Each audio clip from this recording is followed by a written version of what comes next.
So not only could the Genshin voice actors be breaking the law by trying to flip Hoyo into becoming a union game, but SAG AFTRA could literally be held legally liable. That's right, boys. SAG AFTRA could have actually broken the law and lost their CBA rights, their rights of negotiation, their rights of bargaining power. But let's get into this. First, this got me thinking, right? Mugen made this post and it actually got me thinking, and there I did a lot of research. I dug up some real facts on this, on whether or not this could be illegal, and the rabbit hole goes deeper than any of us expected, boys. That's right, boys. SAG AFTRA could absolutely be fucked. So let's get into it. Yeah, collective work refusal. That isn't even authorized by your union, which in other words means a wildcat strike. Now here's the issue. It might have not been authorized or protected by the union, but it was absolutely, and I mean realistically, influenced by threats of blacklist and literally just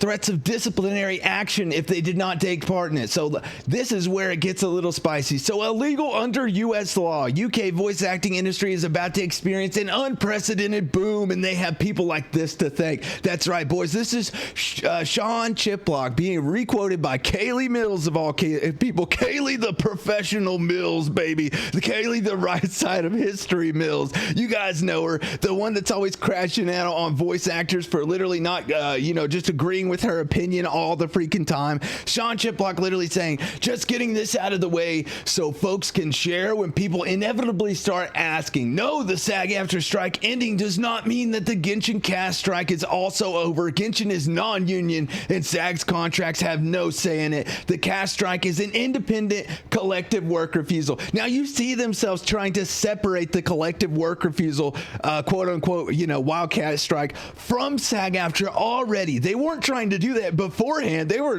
literally striking in solidarity with SAG. We stand with SAG. And the SAG AFTRA committee was literally sending threatening letters out to voice actors like Erika, Harlacher, Venti's VA for simply trying to go back to work, threatening her with disciplinary action and fines if she did for not partaking in the collective work refusal. But now they're trying to separate themselves. And why is that? Well, because Mugen's video came out with a bunch of leaked DMs from SAG AFTRA leadership on the negotiating committee, where they were literally threatening voice actors with blacklist and blaming Erika Harlacher of all people, literally blaming Venti's VA for the death of the strike. Like that wasn't Dumb and Dumber's fault. Like that wasn't Kaylee Mills and Karina Butker's fault. Okay, they're the ones that ended the strike. They're the ones that brought a bad light onto the strike. Okay, they're the ones that made it look bad. Everything else just happened in suit. Erika Harlacher is not to blame, but now they're separating themselves, and you may ask yourself why? Well, because it's a wildcat strike, it's illegal, right? That's as far as it goes. The Genshin VAs are breaking the law. Well, not necessarily. It goes a lot deeper than that. So let's get into this little rabbit hole. What is a wildcat strike? A wildcat strike is a work stoppage undertaken by employees without the consent of their union. Now, this is where it gets spicy. It is not authorized, supported, or approved of by union leadership. While not necessarily illegal, wildcat strikes often violate terms of a collective bargaining agreement. And that is why, and also the CBA goes with labor union laws, which is also why the union cannot support it or influence it. Otherwise, they would be breaking the CBA. But let's just get into whether or not SAG AFTRA has actually broken the CBA. And I think this is only justifiably done with AI. Okay, this is where this damning evidence needs to come from. And the death of SAG AFTRA literally needs to come from freaking AI. So let's get into it. If a union influences its members to hold a wildcat strike, is that illegal? Okay, if they influence their members, is that illegal? A wildcat strike, where workers strike without formal union authorization, can have complex legal implications. Depending on the jurisdiction and context, if a union actively influences or encourages its members to engage in a wildcat strike, the legality hinges on local labor laws, the union's role, and terms of any collective bargaining agreement. An example, in the United States, under National Labor Relations Act, wildcat strikes are generally unprotected activity because they lack formal union authorization or adherence to agreed upon procedures in a CBA. Notice requirements, no strike clauses. If a union instigates or supports a wildcat Wild Cat Strike, it could be liable for breaching the CBA. So if they even instigate it or support it or engaging in unfair labor practices, so they could be breaking unfair labor practices. Now, I think it's very clear that the Genshin VAs were not under any kind of unfair labor working conditions. They were paid at union rates. They already had AI protections, and literally Hoyoverse actually took care of them. But according to them, that's just not good enough. They want to flip Hoyo to become union no matter what. Employers may sue the union for damages or seek injunctions. Now, this is where it gets crazy. Union liability, boys. Union liability. If union leaders or representatives, Zeke Alton, actively encourage or organize the strike, the union could face legal consequences, including fines or loss of bargaining rights. That's right. They could have lost their bargaining rights.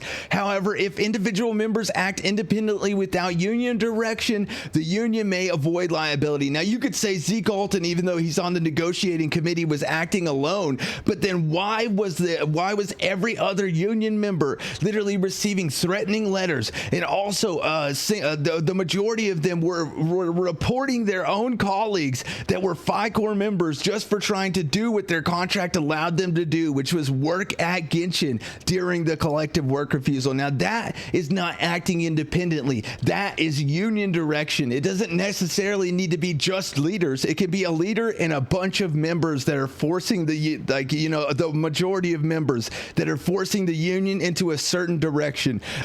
In other countries, how legality depends on specifics. Was the union's influence overt, e.g. leaders directing the strike, or implicit, failing to discourage it? I think it's way more than implicit, boys. Not only were they failing to discourage it, they were threatening members that were not participating in it. But let's get into the evidence of this. Is there any evidence of the union literally trying to influence its members to take part in the strike? Or is there any evidence of a union leader, trying to, actively talking about the strike or not discouraging it at all? Well, here is Zeke Alton on the negotiating committee. It can be considered scabbing if the union is actively working to flip a game like Genshin. There, you heard it here, folks, on the negotiating committee. Zeke Alton saying if the union is actively working to flip a game like Genshin, an actor working non-U would be in violation. They're talking about a FiCore member asking if they can work on a game like Genshin and not be a scab, because legally they can. They're supposed to be able to work on a non-union game. That's why they're FiCore.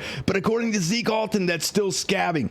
That's a negotiating committee member threatening a voice actor for wanting to work on a game like Genshin. But if you do not believe me, let's get into it a little further. Here he states, the union cannot prevent a company from hiring them in the future, but union developers have been asking for lists of people not to hire, so they're asking for a blacklist. And he says, of course, that's illegal and unrealistic, but it's a small community and we're all responsible for our actions, and flaunting a strike is more serious than I think some performers understand. I don't know about y'all, but that sounds like a threat. That sounds like threatening a FiCore member for wanting to do something that they're legally under contract allowed to do, with being on a blacklist for not supporting the Genshin strike, and also saying that they're actively working to flip Genshin to become a union project, which is also, influencing a Wild Cat Strike. Okay, now that's just one member, but I think that it goes further whenever they threatened Venti's VA with disciplinary action for wanting to come back to work, and also all basically shit talking Venti's VA, saying that she was directly responsible for the strike failing. If you are a member of SAG AFTRA, well, you can report it here at the United States Department of Labor for labor racketeering. That's right, boys. Let's read what this says. What to report to the hotline: the use of a union benefit plan, contractor, or industry for personal benefit by illegal means.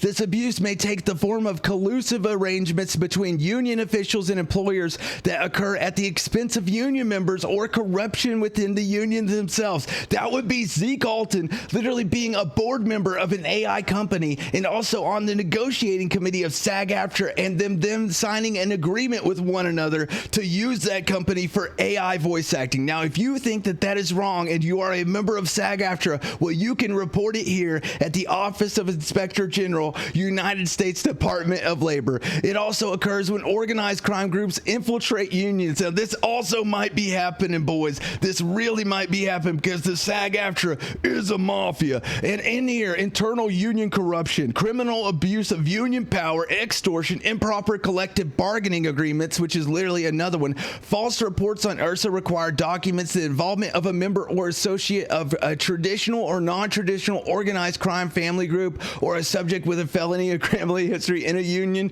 the use of union funds or property for acts of violence. Okay, so it's literally a bribery, payoffs, coercion, sweetheart deals. There we go, boys. Another sweetheart deal for Zeke Alton. Embezzlement, kickbacks, false reports. It literally just gets worse, boys. They might have broken many laws. We don't know. If you are a member of SAG AFTRA and you have any kind of evidence of this, be sure to report it to the Office of Inspector General, United States Department of Labor here over at the labor racketeering side of things. But what do y'all think about that, boys? Do you guys think that SAG AFTRA literally doing this, the SAG AFTRA mafia literally doing this, trying to influence its members to take part in the Wild Cat Strike? Do you guys think that they're breaking the law here or not? You guys let me know down below. Paper or plastic? I'm going with plastic. These motherfuckers are plastic as fuck. Plastic through and through. They're basically mannequins. Aliens come from Saturn, the size of Saturn, to take over old Paperbag Boy's channel and all of the entertainment industry, and also to make sure that Zeke Alton and the CEO's pockets stay lined up, baby, with that fat stack